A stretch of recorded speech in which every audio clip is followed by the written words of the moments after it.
मैत्रिणींनो, स्वयंपाकघरातली भांडी सगळी चकचकीत असतात, परंतु या चपातीचा तवा जो आहे म्हणजे हा अल्युमिनियमचा तवा आहे, याच्याकडे जरी दिवस नाही लक्ष दिलं की हा असा काळा कुठं पडतो. आता बरेच दिवस गडबडीत घासला असेल, त्यामुळे असा काळा पडलेला आहे. आज म्हटलं हा तवा पांढरा शुभ्र काढायचा.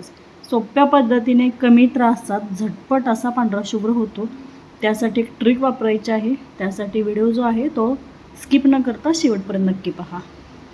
हा काळा कुट्ट झालेला तवा गॅसवरती गरम करण्यासाठी ठेवायचा आणि जसजसा गरम होईल तसतसं वरचा जो त्याचा थर आहे तो आपोआप निघतो आणि एखादा चमचा घ्यायचा किंवा असं उलटण घेऊन असं खरवडून काढायचं.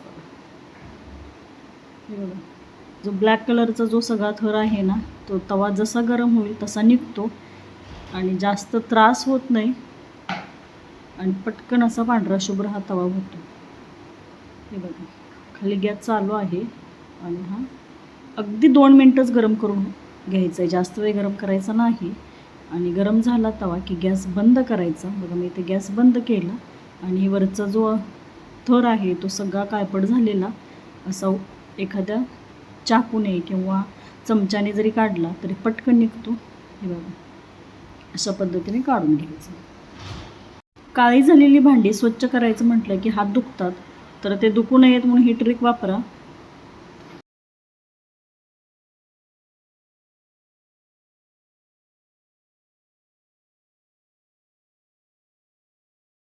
दोन मिनटं थोडंसं खरवडून घेतलं. हे बघा,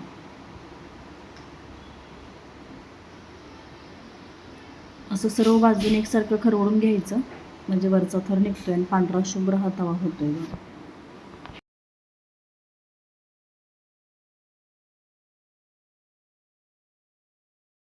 अधूनमधून थोडंसं पाणी शिंपडायचं.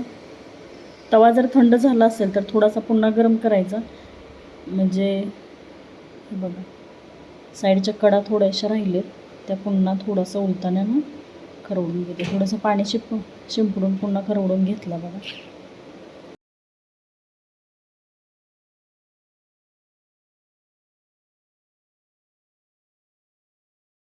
2 मिनटासाठी ही प्रोसेस करून घ्यायची आणि पुन्हा घासणीने छान असा घासून घ्यायचा.